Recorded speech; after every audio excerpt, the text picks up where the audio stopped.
Good morning, everyone. I hope you're all having an amazing, blessed Sabbath. Again, I want to thank you all for your continued support and for always keeping me in your prayers. I started this journey last year of posting videos and discussing about my personal testimonies and my experiences, how I have moved from Islam to Seventh-day Adventist journey, and I just feel so wholesome and so blessed that I'm able to have the courage to share it on this platform. So, thank you all for your continued encouragement. Please keep me in your prayers, and of course, you're all in my prayers too. Now, continuing on, I last week I talked about a topic that really touches everyone, and we're seeing it every day. And obviously, if we're watching the news this past week, we've seen quite a bit of strides and political issues between US and Canada. Obviously, we know that US is like in the center of everything from Venezuela to Greenland, right?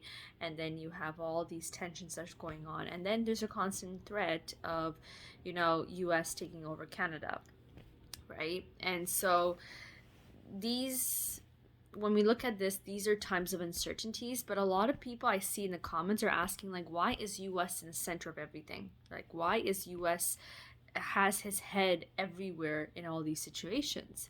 But we as Adventists know that the reason why US is in it, because US is the earthly beast, right?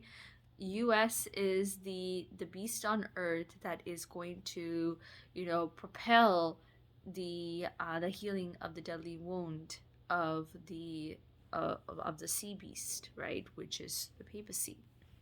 So it's no surprise. It should not be a surprise for us as Adventists to see that US is trying to gain control in everything, right? I mean, these are the stages that we're seeing where US is in the center and is in the discussions and is, you can say that it's the center of everything, of all the geopolitical concerns and issues that we're seeing. So this is a warning for us as Adventists that we are coming to the end. We are very close to the end when we're seeing the fact that the earth beast, the United States, that is involved in every possible issues that we're seeing right now. You open the news, you see that it's all about United States. I live in Canada, and I can see that people are getting fearful of the fact that there's multiple threats from the states about invading Canada. So that being said, this becomes important for us as Adventists, that are we ready as God's people? Are we ready for the end time tribulations? And I was watching a sermon just now that was done by Pastor Bohr a couple years ago, where he was drawing parallels between the experiences of Job and also Jesus. Job and Jesus' experiences were very similar, right? You have Job as a type, and then you have Jesus that was the anti-type. And both experiences have shown that as God's people, we need to be living up to the faith and confidence we have for God. Just like Job did never falter in his faith and his confidence in God, and despite the fact that he lost everything, right? He lost and he was forsaken by his own family, his friends, and even appeared that God had forsaken him. Likewise, we see it for Jesus when he was on the cross too, or even before that. He was forsaken by everyone, from his friends, from his family, from people. People will spit, will beat him, right? We see all that even Job went through. Same thing happened to Christ. And then we're going to see the same thing, a similar experience that's going to happen to us as God's people, right? There will come to a point where the whole world will be against us. Forget about our family, forget about our friends, and everyone, all the support we have on this earth. Everyone's going to forsaken us. And when things are going to be much more difficult, it will appear that God had forsaken us, but that's not true. God never forsaken Job. God never forsaken his own son Jesus, and he's not going to forsaken his own people. The people that believe, have complete faith in him, he's not going to forsake them. And this is going to be a very critical point for all of us, that we don't forget that. We stay strong in our faith and realize that if Job can do it, if Jesus can do it, then we can withstand it, no matter how painful, how much suffering, right? Right now, what I'm saying is going to seem like an understatement, like it's easy to say. But I know that when we get to those difficult times, those tribulations, it's going to be very, very difficult. And we have to stay guard to the fact that this is all Satan's plan. This earth is just a temporary place for us, right? We should not be tied to our money. We should not be tied to our job, our earthly possessions we have, because all of that is going to be gone. It's going to be gone. I remind myself, I try to make sure that on my end that I am not attached to any materialistic possessions, right? Whether it's money, whether it's my job, whether it's having a roof over my head, right? All of these things are going to go away from me, right? I talked about my my personal battle of when I'm going to tell my parents, right? I leave that all to God, because the time will come, and it's going to come, where I am going to speak to them and tell them that I am not a Muslim, right? And this is who I believe in, right? So the time will come, and I have faith in God that he's going to give me the confidence to be able to share and shed that light to them. Now, I want to talk about something a little bit different, going back to years ago of an experience that I had. See, when I talked in my previous videos about the personal battles and the challenges that I've gone through, from leaving my family, being married, being divorced, right, and then being the dark sheep in the family. I end up moving to a different city, starting life all over again, right? And it was a period of time where I haven't really discussed here, because many of you guys have asked, right? How did you do it, right? Were you not alone, right? And there comes a period in time for women in their life where you are going to be alone, and that was my period. Being alone is not a punishment. Okay, it's not a punishment from God that he's keeping you alone, where all your relationships are broken, you're starting everything by yourself. It doesn't mean that he's making you suffer, that this is a punishment, but in fact he's preparing you. I didn't see like that at the time, right? And I wasn't even an Adventist at the time, but there was a period of time where I saw this freedom, right? Saw that, I'm not bound to being a Muslim. I don't have my parents here. I don't have any responsibilities or obligations that I need to have that image where I'm the responsible individual. So I kind of went, you can say, rogue in some aspects, right? Because I actually started drinking, right? When I say started drinking, I drank once. I drank beer. I had sangria, like a smaller dose of alcohol in it. But I started to go to different parties. I started to be friends with people that I wouldn't typically be, right? But they had a very carefree life. There were coworkers too, right? So we would go and drink, right? We would have a good time. And there was no such thing as God in my life at the time, right? And I, at first, was very intrigued by it, because I've never experienced something like that. You may see it, and I've talked about it in my previous videos, that I was very sheltered in my life as a Muslim, right? I didn't really go out. I wasn't allowed to go out with my friends or stay late at night, right? Or have sleepovers. All sorts of, children, teenage things that you would expect to have those experiences, but I never did.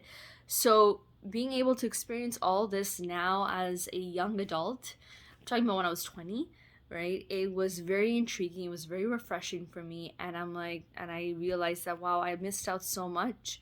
Like, I'm able to stay late at night, wander around the city late, be with people, right? Have fun, go to concerts, right? Do all sorts of stuff. And I'm like, I'm not tied to anything. This is freedom. This is amazing freedom. I genuinely enjoyed it at first, right? But for some reason inside me, I just didn't feel right. Okay? It really didn't feel right, and I felt that somehow I was betraying God. And again, I was not an Adventist at the time, right? I wasn't even practicing Islam, but for me, it felt like I was betraying God. I was stepping away from God's grace, you can say, right? Had like I just felt like I was living a very adulterous life that had no God in it whatsoever. And it felt like it wasn't me, okay? That was the interesting thing for me, is that it felt like it wasn't me. I was trying to fit in, you can say, right? I'm new to the city in Toronto, and I'm leaving that old life I had. I went through a traumatic experience with my ex-husband, and I'm now stepping into a life where I just need to chill, to enjoy, right? Just experience life. And it but then I felt that I was trying really hard to fit into this life. I was trying very hard to fit in and be someone that I'm not, you can say. And so that's when I took a step back, right? I took a step back from it. I'm like, is this someone who really like enjoys this? Like, I didn't like the taste of beer, right? I didn't like the fact that I was not in my senses, when I drank that one glass of beer or had sangria, right? I didn't like the feeling that I had that kind of like that outer experience of my body with everything that was happening, and then being with friends, and then especially if it's dangerous, right? When you go to these things, I I was trying. All I could explain to myself is that I was trying to fit in, right? Trying to fit in, trying to enjoy the things that I was missing out during my young adult and my teenage years, you can say. And then when I realized that it just didn't feel like it. Like, even for me, it felt exhausting for the fact that I was trying to fit in.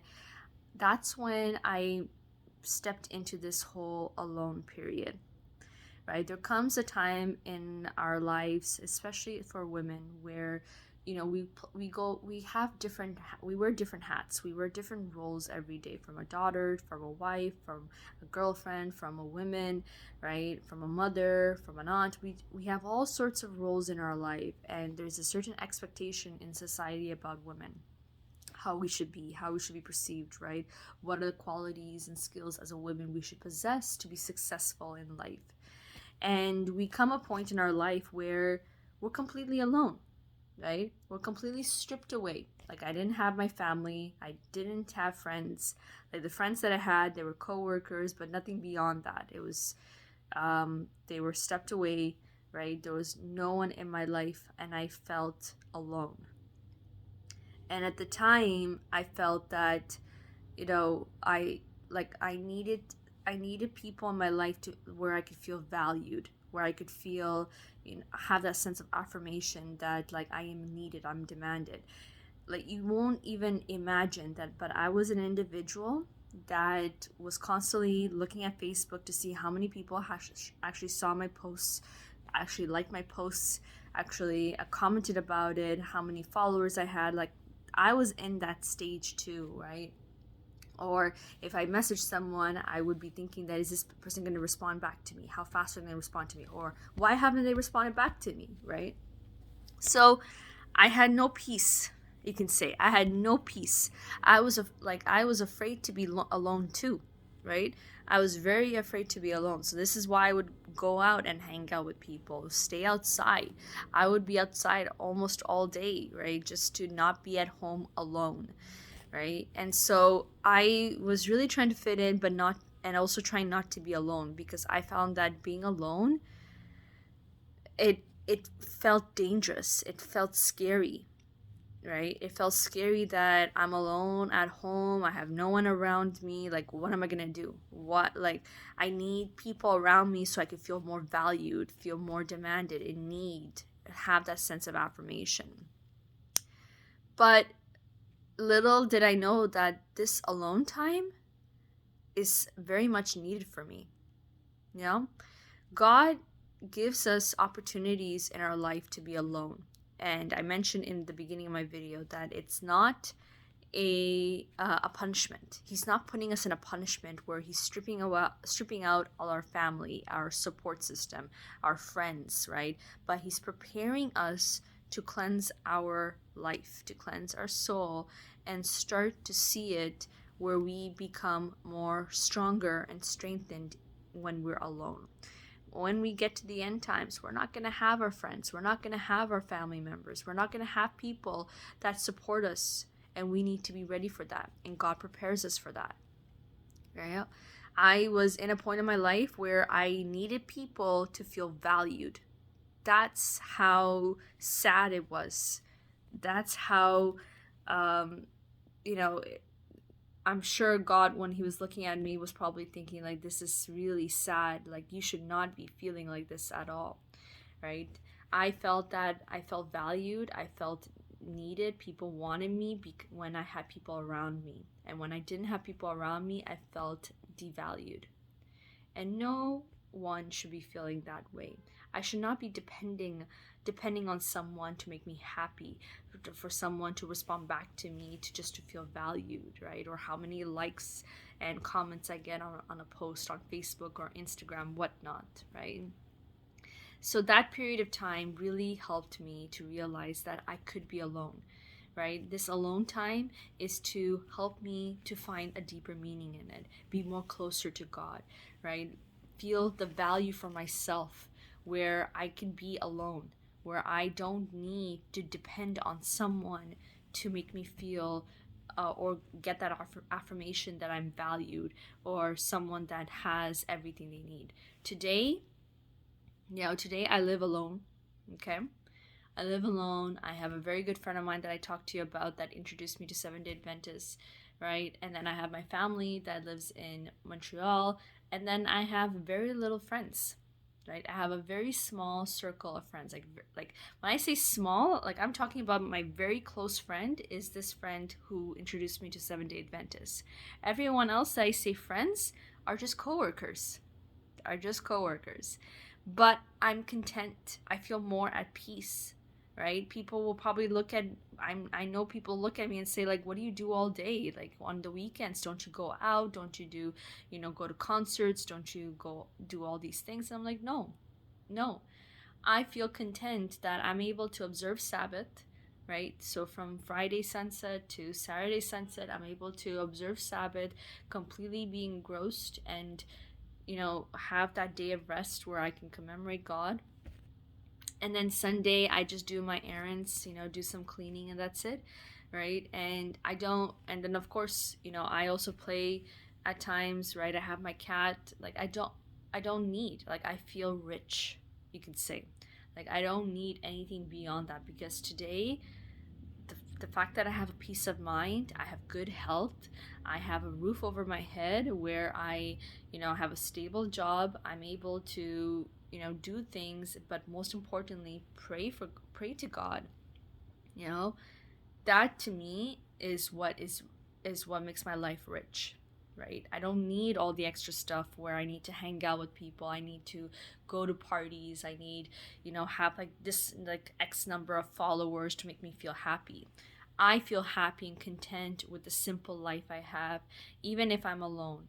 But I'm not alone, because God is with me, right? That's the difference, though, because back then, where I was so scared to be alone, right? Today, when I see that alone, I don't feel scared, because I know God is there for me. My friend told that to me years ago, that why are you afraid to be alone? Right? Even at the time where I needed to divorce my ex, I was afraid to do that, to leave a toxic relationship. Why? Because I felt scared to be alone, right? I was scared of the backlash I'll get from my family, it'll be more of a drama with my whole family. I was scared of all that I was even willing to stay in a toxic relationship, right? Just because I did not want to be alone. I did not want to be considered divorced, right? Or be on my own. Because that to me felt very scary at the time.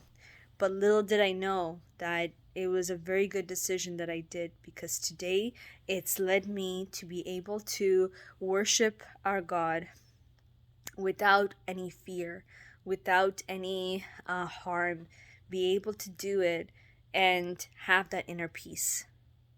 I would not have had that inner peace. I was someone, and I'm telling you all that I was someone that was scared to be on my own. And today, it's the best feeling I could have. Being on my own with God looking after me, I'm not alone, right? And I feel valued. I feel that He's looking after me, and I see it every day when I wake up. I feel very refreshed and fortunate that I'm able to go through the day as much as possible, because He helps me every step of the way. So that was just an experience that I wanted to share with you all. It's not a good phase in my life that I had. It was a small phase, but it's not a phase that I'm proud of. But it was a phase that I needed to get through to see what was on the other side, right? At the time, I may have been deprived of all the support, but it was God preparing me for something even bigger.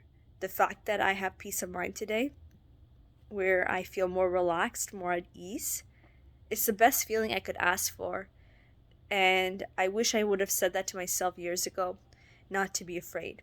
If I go back 10 years ago and said to my younger self that you're going to be fine, you're going to turn out fine, right? Just put your hand in God and He's going to help you. He'll walk you through it. And it happened. Because after that experience, after 10 years, I am at a state today where I feel at peace. I feel rested in God's hands. So I'm willing to hear about your comments, what your thoughts were about my personal battles that I had.